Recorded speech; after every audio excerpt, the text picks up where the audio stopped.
Hello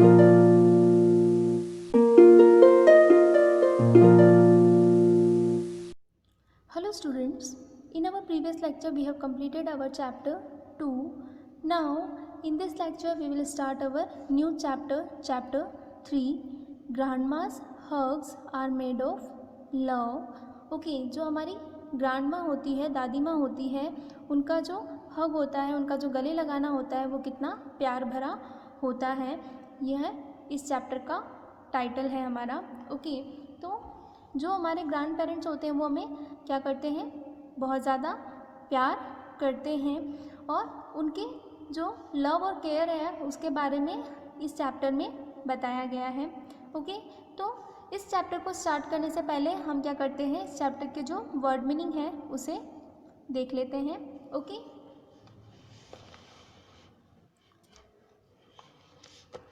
so these are the word meaning of our lesson 3.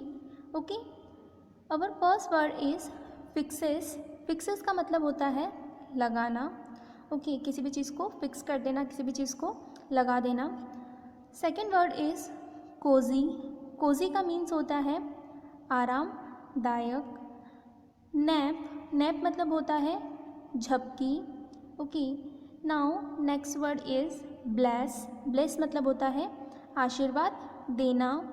Now next word is field. Field मतलब होता है भरा हुआ। ठीक है, तो ये हमारे वर्ड मीनिंग है इस चैप्टर के।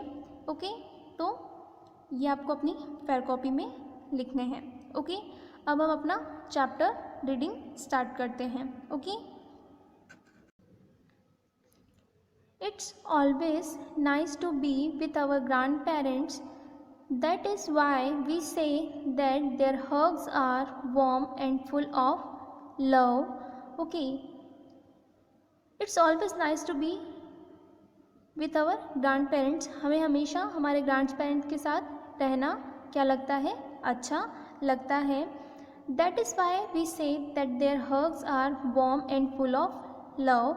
इसीलिए हम क्या कह सकते हैं कि उनका जो हग होता है वो क्या होता है, बहुत ही ज़्यादा प्यार भरा होता है। ठीक है, तो इस चैप्टर में हम उनके प्यार के बारे में पढ़ेंगे। Okay, everything my grandma does is something special made with love. She takes time to add the extra touch that says I love you very much. Okay, यहाँ पर ये जो पूरी पोयम है वो किसने लिखी है ये यहाँ पर हमें ज्ञात नहीं है। इस जो पोयम है उसके जो राइटर हैं उनका नाम यहाँ पर नहीं दिया गया है, ये एनोनिमस है, मतलब कि ये ज्ञात नहीं है। तो इस पिक्चर को देखकर हम ये यहाँ पर बता सकते हैं कि ये जो पोयम है वो किसने लिखी होगी। एक पोएट जो है इस पोयम का वो एक गर्ल होगी। ठीक है, तो एक लड़की है या फिर कोई फीमेल जो पोएट होती है उन्होंने इस पोएम को लिखा है। ठीक है, इस पिक्चर को देखकर हम ये बता सकते हैं कि ये वो पोएट और ये उनकी ग्रैंडमा हो सकती हैं। ठीक है, ये एक इमेजिनेशन है। ठीक है, तो उस अकॉर्डिंग हम यहाँ पर इस पोएम को समझेंगे। ओके, तो एवरीथिंग माई ग्रैंड माँ does is something special made with love. जो भी मेरी ग्रैंड मदर मेरे लिए करती हैं वो हमेशा क्या होता है, बहुत ज़्यादा स्पेशल होता है और बहुत ज़्यादा प्यार से भरा हुआ होता है। She takes time to add the extra touch that says I love you very much. और वो क्या करती है, किसी भी काम को करने में हमेशा क्या करती है, बहुत ज़्यादा टाइम लेती है और उसमें हमेशा क्या देती है, कुछ एक्स्ट्रा टच देती है। मतलब अगर उनको हमारे लिए कोई भी काम करना होता है तो वो हमेशा क्या करती है, उसे बहुत ज़्यादा अच्छे तरीके से करती है, उसमें हमेशा कुछ ना कुछ एक्स्ट्रा करती है, जो कि यह बतलाता है कि वो हमसे क्या करती है, बहुत ज़्यादा प्यार करती है। ठीक है, she fixes hurts with a kiss and a smile and tells good stories grandma style. It's warm and cozy on her lap and hair combing on or a nap. Okay, और जब भी हमें कोई चोट लगती है या हमें कोई परेशानी होती है, कोई बात हमें हर्ट करती है, तो जो ग्रैंडमा होती है वो क्या करती है, हमेशा उसे किस चीज़ से ठीक कर देती है, किस और स्माइल से वो क्या करती है, उसे ठीक कर देती है। मतलब जब भी हमें कोई चोट लगती है या हमें कोई परेशानी होती है तो ग्रैंड माँ क्या करती है, हमें एक किस करती है और स्माइल करती है, जिससे कि वो चीज़ें क्या होती हैं, ठीक हो जाती हैं। मतलब कि वो परेशानी उस वक्त के लिए कम हो जाती है। And tells good stories grandma style.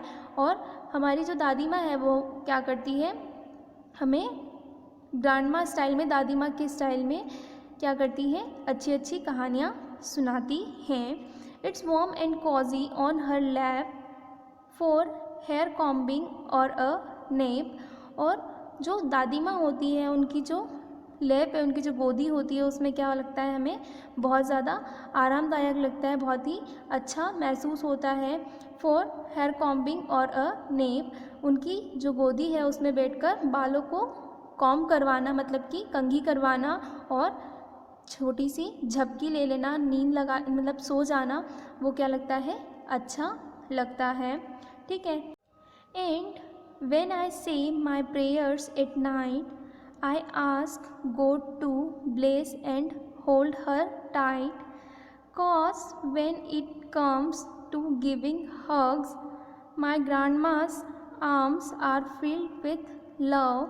Okay. और जब भी कभी मैं रात में प्रे करती हूँ तो मैं भगवान से हमेशा यही प्रे करती हूँ कि जो मेरी ग्रैंड माँ हैं उनको बहुत टाइट होल्ड करके रखे, उन्हें बहुत टाइट पकड़ के रखे और उन्हें आशीर्वाद दे। Cause when it comes to giving hugs my grandma's arms are filled with love, क्योंकि जब भी मेरी ग्रैंड माँ हमें हग करती है, हमें गले लगाती है, तो वो हमेशा क्या होता है, बहुत ज़्यादा प्यार से भरा हुआ होता है। उनकी जो आर्म्स होती है, उनकी जो बाहें होती है, वो हमेशा क्या होती है, प्यार से भरी हुई होती हैं।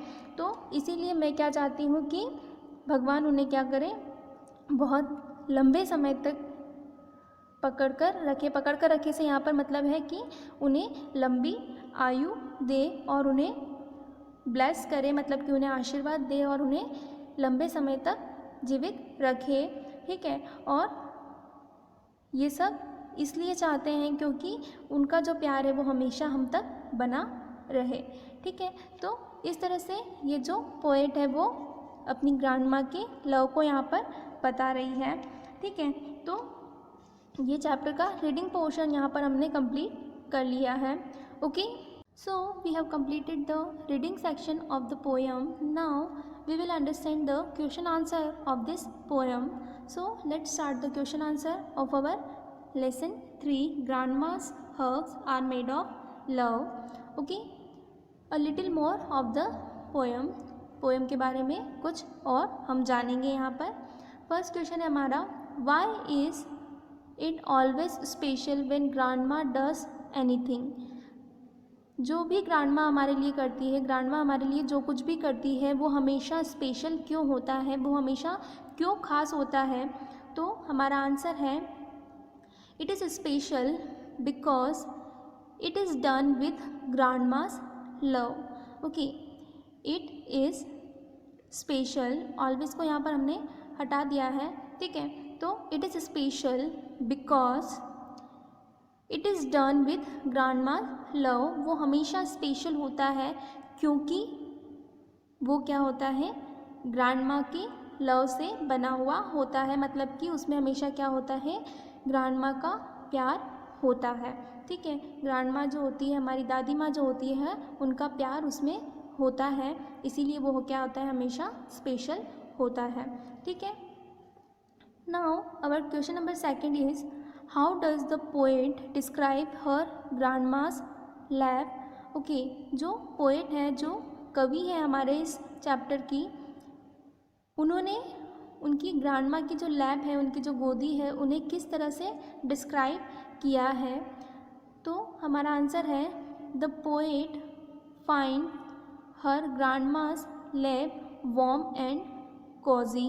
ओके, जो पोएट है उन्होंने उनकी जो ग्रैंडमा है उनकी लैप को कैसा पाया है, वार्म एंड कोजी, मतलब कि बहुत ही गर्म, सॉफ्ट और आरामदायक पाया है।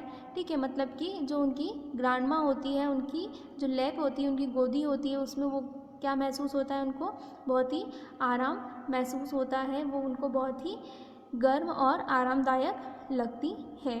ठीक है, now our question number 3 is complete the following sentence. Okay, आपको यहाँ पर ये इतना सेंटेंस दिया गया है और रिमेनिंग सेंटेंस जो है वो आपको कंप्लीट करना है। ये आपकी पोएम की लाइंस दी गई हैं आपको यहाँ पर, इन्हें आपको कंप्लीट करना है। ठीक है, तो हम इसे बुक में देखकर कंप्लीट कर सकते हैं। ये हमारी लाइन है पोएम की, grandma fixes the hurts with a kiss and a smile. ठीक है, यहाँ तक का आपको दिया गया है। ठीक है, ग्रैंडमास फिक्सेस द हर्ट्स विथ, अब ये पीछे का जो है वो हमें कंप्लीट करना था चैप्टर की लाइन से। ठीक है, तो पोएम की ये लाइन हम बुक में देख सकते हैं। ठीक है, तो grandma fixes the hurts with a kiss and a smile. Okay, ये आप यहाँ पर देखेंगे, यही वाली लाइन आपको यहाँ पर दी गई है, she fixes hurts with a kiss and a smile. यहाँ पर शी दिया गया है और वहाँ पर आपको ग्रैंडमा दिया गया है, तो शी का मतलब ग्रैंडमा ही है, क्योंकि हम यहाँ पर पोएम में ग्रैंडमा के बारे में बात कर रहे हैं। ठीक है, तो ये लाइन हमने यहाँ पर कंप्लीट कर ली है। ओके, नाउ नेक्स्ट लाइन है हमारी, ग्रैंडमा ऑलवेज टेल्स, तो ग्रैंडमा ऑलवेज टेल्स, ग्रैंडमा हमेशा क्या सुनाती है, गुड स्टोरीज। ओके, तो ये लाइन हमको यहाँ पर कंप्लीट करनी है, तो हम यहाँ पर देखेंगे पोएम में ये वाली लाइन हमें कहाँ दी गई है, and tells good stories. Okay, वो जो ग्रैंडमा है वो हमेशा क्या बोलती हैं, हमेशा क्या कहती हैं, गुड स्टोरीज कहती हैं। ठीक है, तो grandma always tells good stories. Okay, grandma's arms are filled with love. Okay, और ये जो लास्ट सेंटेंस है वो हमें यहाँ पर दिया गया है, my grandma's arms are filled with love. Okay, तो हमें इतना दिया गया है, ग्रैंडमास आर्म्स आर, तो हमें आगे का सेंटेंस कंप्लीट करना है, फील्ड विथ लव। ओके, तो ये यहाँ पर हमने कंप्लीट कर दिया है। जो ग्रैंडमा की आर्म्स होती हैं वो हमेशा क्या होती हैं, प्यार से भरी हुई होती हैं। ठीक है, तो इस तरह से यहाँ पर ये सेंटेंस हमने कंप्लीट कर लिए हैं। Okay, now our question number 4 is add one more word in each cloud of the rhyming pair. Okay, यहाँ पर आपको एक क्लाउड्स दिखाई दे रहे होंगे, मतलब कि ये कुछ इमेज दिखाई दे रही होंगी जो क्लाउड के शेप की है, बादल के शेप की इमेज है।